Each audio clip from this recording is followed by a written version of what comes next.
Hello दोस्तों, नमस्ते, राम राम। मैं हूं अमित चौधरी। स्वागत है आपका अपने YouTube channel Amit sir GK में। तो आज सारी क्लासेस जो कि मैंने कल बताई भी हैं आपको, मेरी क्लासेस 7th क्लास के सारे चैप्टर समाप्त हो चुके हैं। ठीक है, और चैप्टर का मतलब तीनों सब्जेक्ट समाप्त हो चुके हैं और 8th क्लास की शुरुआत आपकी मंडे से होगी। बहुत बेहतरीन तरीके से होगी, ठीक है, और अच्छे से होगी। ठीक है, अभी तक जिस बच्चे ने मेरी 6th और 7th क्लास नहीं लिए वो जाकर के क्लासों को ले। ठीक है, और पीछे मैंने क्वेश्चन दे रखे हैं, 10 से 15 क्वेश्चन दे रखे हैं मैंने आपको हर सब्जेक्ट में, चाहे ज्योग्राफी हो, हिस्ट्री हो, पॉलिटी हो। ठीक है, इन तीनों में चैप्टर जैसे आप क्लास खत्म करोगे उसके बाद तुरंत 10 से 15 क्वेश्चन देखने को मिलेंगे। ठीक है, अगर किसी बच्चे ने नहीं लगाए तो लगाओ, और अगर वो वहां पर नहीं ले सकता तो सीधा ऑन टेलीग्राम पर जाएं, अमित सर जी के सर्च करें। ठीक है, या मैंने लिंक दे रखा है उन डिस्क्रिप्शन में वीडियो के में, आज भी मैं दे दूंगा। तो वहां पर सीधा जाएं टेलीग्राम पर और सीधा पीडीएफ के थ्रू आप क्वेश्चन लगा सकते हो। संभावित पेपरों में आपके ये क्वेश्चन देखने को मिलेंगे 101%। ठीक है, मैं आपको दिखाऊंगा, आपके सामने सब कुछ फ्री है, फ्री क्लास है, फ्री वीडियो है। ठीक है, और फ्री नोट्स मिल रहे हैं आपको, सब चीज फ्री, पीडीएफ सब कुछ फ्री मिल रहा है आपको। ठीक है, बस करना क्या है, आपको समझनी है क्लास, फिर क्वेश्चन लगाने, उसके बाद शाम को पीडीएफ में दे दूंगा और फिर उसको लगाना आपको। ठीक है, सिंपल सी बात है। अगर जीके में एक भी नंबर कम आ जाए तो मैं बैठा हूँ आपके सामने। ठीक है, कि यहाँ से मुझे दिक्कत हुई थी, यहाँ से प्रॉब्लम हुई, आज ही बता देना मुझे। ठीक है, तो आज मैं लाया हूँ आपके सामने 25 टारगेट है, 25 में से 25 आपको करने क्वेश्चन। सेट 1 है आपका। ठीक है, तीनों को मिक्स किया है मैंने। ठीक है, हिस्ट्री, ज्योग्राफी, पॉलिटी तीनों से लिए मैंने क्वेश्चन। बहुत बेहतरीन क्वेश्चन है। ठीक है, अगर आप में दम है, अगर आपने मेरी क्लासेस ली है तो 101% 25 में से 25 करोगे। ठीक है, अगर नहीं लिए भाई तो मैं नहीं कह सकता कि 25 में 25 आ जाएंगे आपके। ठीक है, तो चलते हैं, पहला क्वेश्चन करेंगे आप। ठीक है, ये आप देख चुके हो और फर्स्ट क्वेश्चन आपके सामने है और टॉपिक वाइज एनालिसिस करूंगा मैं आपके सामने। ठीक है मेरे भाई, प्रथम क्वेश्चन है, भारत में हड़प्पा सभ्यता का सबसे बड़ा स्थल कौन सा है? ठीक है, इन कमेंट मुझे बता देना कि 25 में से कितने आपने किए हैं। ठीक है, आपका कौन सा भारत में हड़प्पा सभ्यता का सबसे बड़ा स्थल, राखी गढ़ी है, धौलावीरा है, कालीबंगा है, या लोथल है? ये Rakhi Garhi is the most important है। ठीक है, इन इसमें मैं बताऊंगा राखी गढ़ी कहाँ, बनावली कहाँ है, कालीबंगा कहाँ, लोथल कहाँ भी मैप में। ठीक है, निम्न में से किस हड़प्पा कालीन स्थल में हल्का टेराकोटा प्राप्त हुआ है? ये मोस्ट इंपोर्टेंट है, पूछा गया है यहाँ से क्वेश्चन कई बार। ठीक है, तो धोलावीरा है, या बनावली है, या कालीबंगा है, या लोथल है? तो B is the right answer, इसका A is the right answer. ठीक है, इसको मैं रफ करके आपको समझा देता हूँ, कहाँ बनावली, कहाँ टेरिकोटा, कहाँ धोलावीरा, कहाँ राखी गढ़ी, ये सारी चीजें अभी बता दूंगा जस्ट 2 मिनट में। ठीक है भाई, हाँ देखो, आइए बताऊंगा, आशा करता हूँ दिख रहा होगा सब कुछ लिखा हुआ। ठीक है, सबसे पहली बात हमने की है आपके सामने राखी गढ़ी की। राखी गढ़ी जो कि आज के हरियाणा में है अपने में। ठीक है, ये राखी गढ़ी कहाँ, हरियाणा के हिसार में स्थित है राखी गढ़ी। ऐसी मिथल है, और आपको जो बनावली है ये ऊपर की तरफ दिखाई दे रहा है, थोड़ा सा मिटा देता हूं मैं इसको, थोड़ा पॉइंट करेंगे बस। ठीक है, आशा करता हूँ सी चीज, ये बनावली है, राखी गढ़ी है, ये मिथल, ये हरियाणा का पोर्शन है। ठीक है मेरे भाई, ये यमुना यहाँ से बह रही है। ओके, और धौलावीरा आपका ये रहा, हड़प्पा ये रहा, ये मोस्ट इंपोर्टेंट है। ये मैं टेलीग्राम पर दे दूंगा, पिछली डेमो मैंने दी नहीं है पर लेकिन आज दे दूंगा सब चीज को। ठीक है, कल शाम तक आ जाएंगे आपके सामने इन पीडीएफ में। ठीक है, तो इसको जूम करता हूँ, आशा करता हूँ सारी चीजें आपको दिख रही होंगी। हड़प्पा कहाँ, धौलावीरा कहाँ, मीथल कहाँ, राखी गढ़ी कहाँ, कालीबंगा कहाँ है, ये सारी चीजें आप देख लोगे, मोहनजोदड़ो एरा। ठीक है, मैं इसी प्रकार से तरीके से समझाता चलूंगा, एनालिसिस भी प्रैक्टिकली समझाऊंगा, तभी बच्चे के दिमाग में बढ़ेगा, मुझे पता लग रही है। ठीक है, जैसे मैंने लिखा भी हुआ है कि नोट 1 में हड़प्पा सभ्यता के सबसे बड़े स्थलों में से एक राखी गढ़ी है। भारत में 500 हेक्टेयर क्षेत्र मिला है इसका, किसका, राखी गढ़ी का। ठीक है मेरे भाई, हड़प्पा हड़प्पा सभ्यता के बारे में जान लो थोड़ा सा। रावी नदी के तट पर स्थित है। सिंधु घाटी सभ्यता की खोज सबसे पहले 1921 में पाकिस्तान में पश्चिम पंजाब, मतलब कि जो वो एक तो है पंजाब, पहले जब भारत एक था, भारत पाकिस्तान ये सभी एक देश थे, तो पंजाब इकलौता एक गढ़ था, जो आधा हिस्सा उसमें पंजाब में चला गया और आधा हिस्सा आपका किधर है, अपने भारत में है। तो पंजाब के पश्चिमी पंजाब प्रांत में स्थित हड़प्पा की आधुनिक सतह में हुई थी। शहर रावी नदी के तट पर स्थित है, जो सिंधु नदी की एक बाएं किनारे की सहायक नदी है। बाएं किनारे की सहायक नदी है किसकी? सिंधु नदी की। मैं अभी बता देता हूँ, उसको दोबारा खोलता हूँ आपको। हाँ देखो, अभी बता दूंगा। ये देखो, ये हड़प्पा आपका, और ये रावी है, दिख रही है आपकी रावी? ठीक है मेरे भाई, ये रावी गुजर रही है यहाँ से। ठीक है, हड़प्पा पूछ लेगा कि हड़प्पा में कौन सी नदी गुजरती है हड़प्पा सभ्यता से। ठीक है, तो ये रावी नदी है, इसके तट पर स्थित है। ठीक है मेरे भाई, आगे समझ में? नेक्स्ट चलते हैं। हाँ, ये पूछ लेगा आपसे, और ये है तो 4000 साल पुराना सभ्यता पर, लेकिन 1921 में भी 100 साल पहले इसकी खोज हुई है। ठीक है, किसने खोज की या इन कमेंट मुझे बता देना। ठीक है, नेक्स्ट क्वेश्चन के बारे में मैंने बताया, बनावली के हड़प्पा स्थल में टेराकोटा का हल प्राप्त हुआ है। ठीक है, ये मैंने चिट में बता दिया, मैप में बता दिया, आपको अच्छे तरीके से बता दिया है, जो कि प्रैक्टिकली आपके दिमाग में बढ़ जाए। ठीक है, नेक्स्ट क्वेश्चन आपके पर्सन 3 है। क्वेश्चन नंबर 3, एक जुते हुए खेत की खोज की गई थी। एक जुता हुआ खेत कहां पर मिला है? ठीक है, मोहनजोदड़ो में, कालीबंगा में, हड़प्पा में, लोथल में।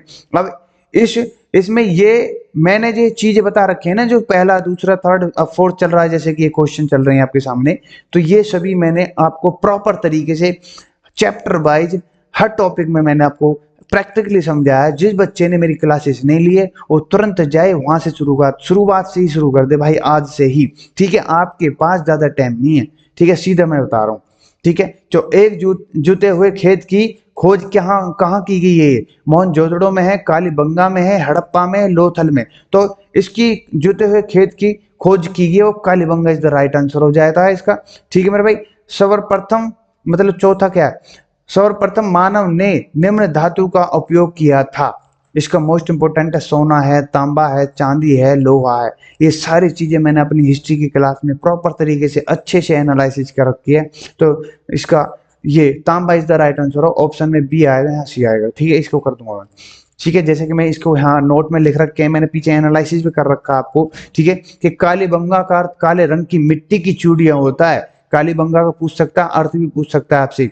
ठीक है, यहाँ से लकड़ी के हल मिले हैं और जुते हुए खेत के साक्ष्य मिले हैं, जिनके कूड़ों के बीच का फासला पूर्व से पश्चिम की ओर 30 सेंटीमीटर से उत्तर से 1.10 मीटर पर है। ये सारी चीजें मैंने आपको बता रखी हैं, और ये भी बता रखा है कब से शुरू हुई और कैसे खत्म हुई, ये सब बताएं, क्यों खत्म हुई, ये सारा रीजन आपको बता रखा है मैंने। ठीक है, यहाँ खुद अग्नि कुंड मिले, हवन कुंड जो होते हैं, ठीक है, जिन्हें वर्ज प्रणाली से जोड़ा जाता है। ये मोस्ट इंपोर्टेंट है। नेक्स्ट क्वेश्चन भी बताया थोड़ा सा मैंने, तांबे का इस्तेमाल सबसे पहले मनुष्य ने 10,000 साल पहले किया था। अब कौन सा पाषाण काल था उस समय? पाषाण काल का हिस्सा था 10,000 साल पहले। इन कमेंट मुझे बताना। जिस बच्चे ने मेरी क्लास ली है आज वो 25 में से 25 लेकर जाएगा, 25 छोड़ो 2200 लेकर जाएगा भाई मेरे। ठीक है, नेक्स्ट क्वेश्चन आपके सामने, हड़प्पा किस नदी के किनारे अवस्थित है? मैंने बताया अभी इन प्रैक्टिकली में। व्यास गलत है, सतलज गलत है, घग्गर गलत है, तो इसका Ravi is the right answer. सैंधव सभ्यता का महान स्नानघर कहां से प्राप्त हुआ है? मोहनजोदड़ो से, हड़प्पा से, लोथल से, कालीबंगा से। ए इज द राइट आंसर। ठीक है, मोस्ट इंपोर्टेंट है, क्वेश्चन भी कई बार पूछा गया है। महान स्नानघर मोहनजोदड़ो से प्राप्त हुआ, और मोहनजोदड़ो का मतलब मैं आपको बता सकता हूँ, मुर्दों का टीला। ठीक है, ये आपका महान स्नानघर है, जिसमें पुरुष महिलाएं एक विशिष्ट त्योहार पर आते जाते थे और यहाँ पर स्नान किया करते थे। ठीक है, ये मोस्ट इंपोर्टेंट है। सारी चीजें मैंने आपको समझा रखी हैं हिस्ट्री के सारे चैप्टरों में। जिस बच्चे ने मेरी क्लासेस नहीं ली, फ्री है बिल्कुल भाई मेरे, बिल्कुल फ्री है। फ्री पीडीएफ मिल रही है, फ्री कोर्स, फ्री पीडीएफ। ठीक है, कोर्स तो एक नाम है, बैच तो एक नाम ही है, आपको नोट सब कुछ फ्री दे रहा हूँ। ठीक है, और समझा मैं इसी तरीके से रहा हूँ उसमें भी। ठीक है, नेक्स्ट क्वेश्चन, 7th क्वेश्चन, जो कि मोस्ट इंपोर्टेंट है, निम्नलिखित में से कौन सा ग्रह सबसे कम समय में सूर्य का चक्कर लगाता है? बुध है, प्लेटो है, पृथ्वी है, शनि है। इन सभी को मैंने अच्छे तरीके से प्रैक्टिकली मैंने आपको जियोग्राफी की क्लास में समझा रखा है। तो बुध है वो। ठीक है, 88 दिन में ये सूर्य का चक्कर लगा देता है। कौन? बुध। सूर्य ग्रहण के समय निम्नलिखित में से कौन मध्य में रहता है? पृथ्वी रहेगी? गलत। चंद्रमा रहेगा, सूर्य की तो है ही, उसका सूर्य ग्रहण तो लगना है। ठीक है, तो 1 मिनट मैंने प्रैक्टिकली समझा दूंगा आपको। पहले इसके बता देता हूं मैं आपको कि बुध ग्रह सूर्य का चक्कर सबसे कम समय में लगाता है, क्योंकि यह सूर्य के सबसे नजदीक का ग्रह है। ठीक है, जैसे कि मैं इसमें बताऊंगा, जो सूर्य से केवल 5 करोड़ किलोमीटर दूरी पर स्थित है। सूर्य और पृथ्वी के बीच की कितनी दूरी स्थित है और किस दिन सबसे ज्यादा दूर रहता है, मैंने ये सारी चीजें आपको बता रखी है। और इन कमेंट मुझे भाई मेरे बताना बिल्कुल, अगर आप पढ़ रहे हो मेरे द्वारा, ठीक है, मेरे बैच को ले रहे हो, ये सारी चीजें मैंने प्रैक्टिकली जैसे इसमें समझा रहा हूँ ना, इससे भी बेहतर तरीके से अपनी क्लासों में समझा रखा है मैंने, ठीक है। फ्री सेवा, बिल्कुल फ्री सेवा अपनी और हमेशा रहेगी, ठीक है। मैंने लिख रखा है बाकायदा अपने चैनल के अबाउट में, देख लेना, पढ़ लेना, ठीक है मेरे भाई। अब मैं इसको बता देता हूं आपको, एक मिनट इसको नीचे करते हैं। हाँ, ये आपका सूरज है, आपका, हमारा, सबका, हमारे सौर मंडल का केंद्र में स्थित सूर्य स्थित है, ठीक है। इसके मरकरी जो है यही है बुध, ठीक है।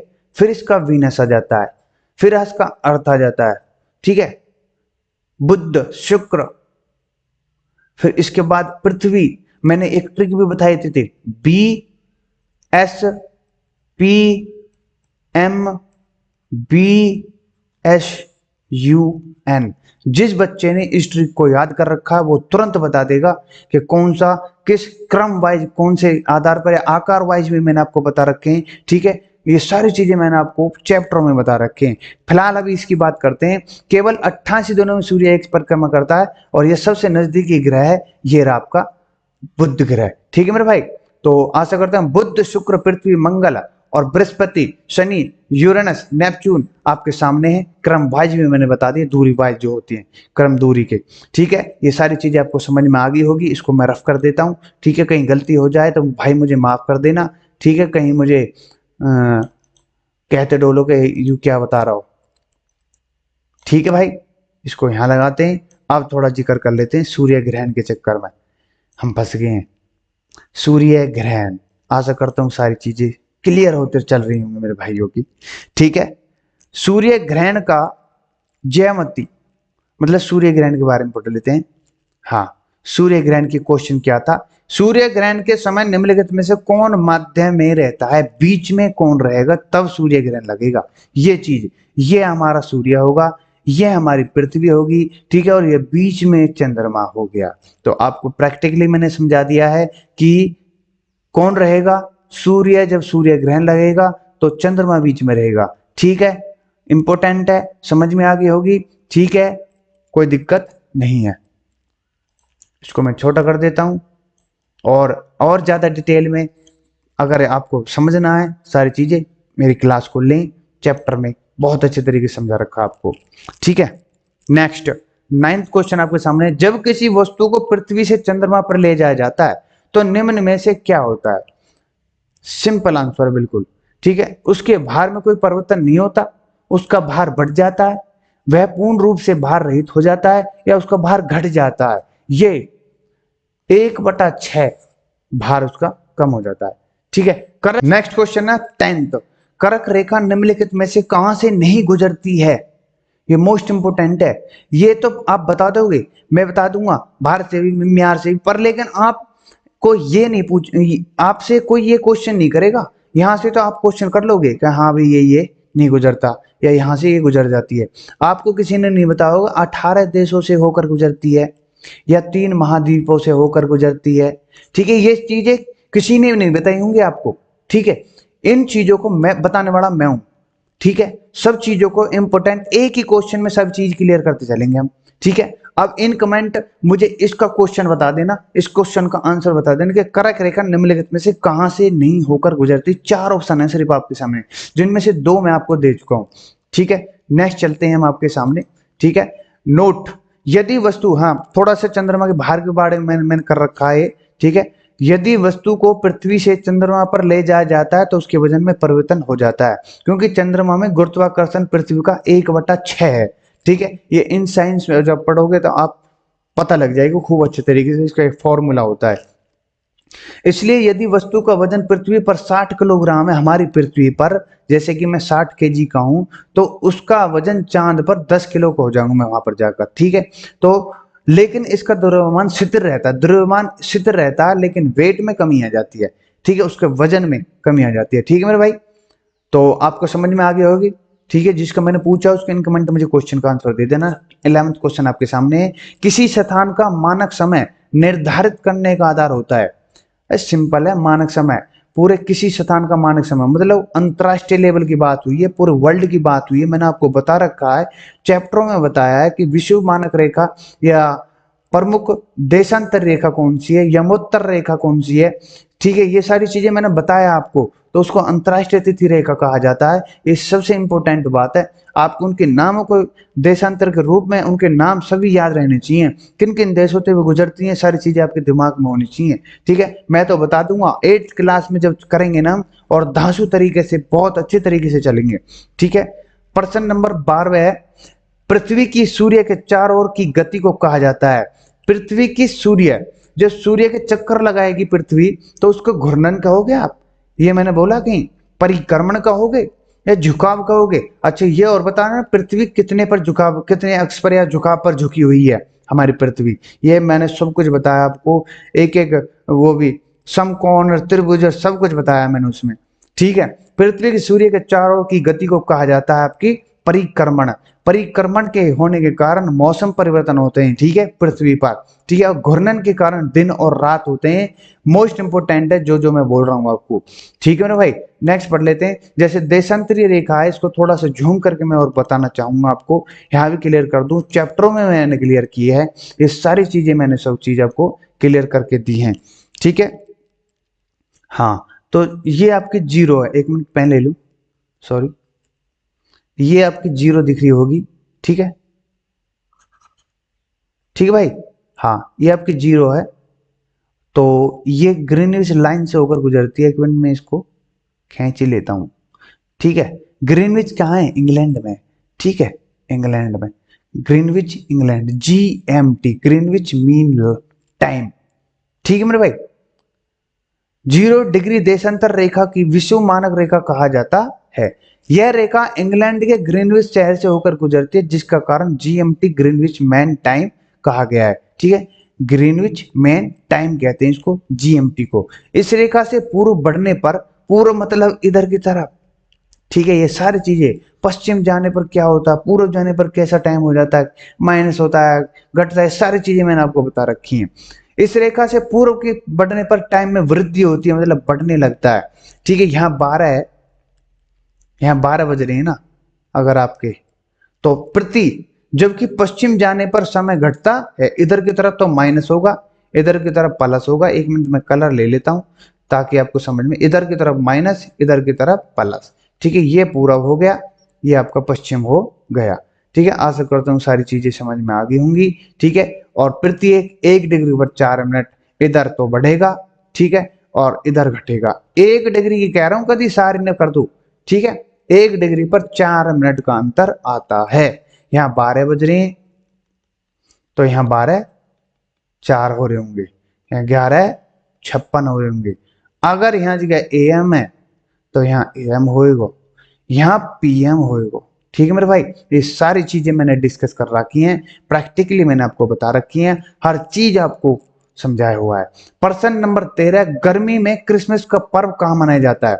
गर्मी जो हमारी, जापान में बनाया जा, भारत में बनाया जा, ऑस्ट्रेलिया में बनाया जा, नेपाल में बनाया जा? सिंपल है बिल्कुल आंसर। जब मैंने आपको समझाया था, बिल्कुल उत्तरी आयांत या दक्षिणी आयांत में हमारा जो सूर्य है चक्कर लगाता है, मतलब कि इधर से ऊपर से नीचे घूमता है, उत्तरी आयन की तरफ जाता है, दक्षिण आयन की तरफ जाता है, कौन? सूर्य है। ठीक है, ये आपकी विश्व 0 डिग्री है, ये 23.5 डिग्री आपकी कर्क रेखा है, ये 23.5 डिग्री आपकी मकर रेखा है। ये सारी चीजें मैंने अगर नहीं बताई हो तो मुझे बता देना इन कमेंट में, क्या आपने खामा झूठ बोल रहा हो मास्टर। ठीक है, ये सारी चीजें मैंने आपको बता रखी हैं।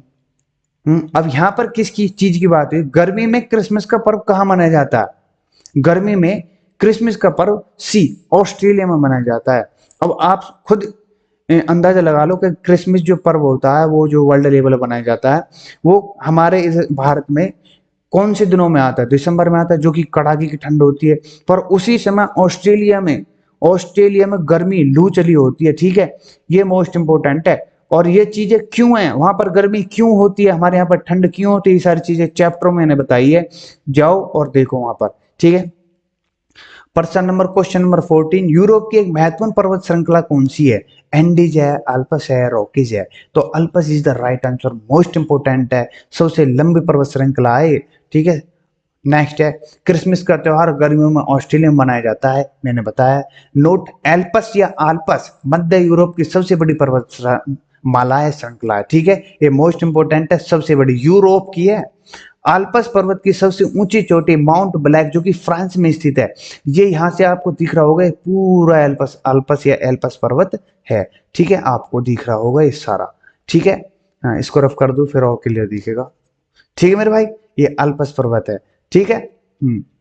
पश्चिम से पूर्व की ओर चलने पर, पश्चिम से जब हम पश्चिम से पूर्व की ओर चलेंगे, इधर पूर्व की तरफ चलेंगे, इधर पश्चिम मान लो, ठीक है भाई, पूर्व पश्चिम ऐसी तो हो, पूर्व इधर पश्चिम इधर, ठीक है।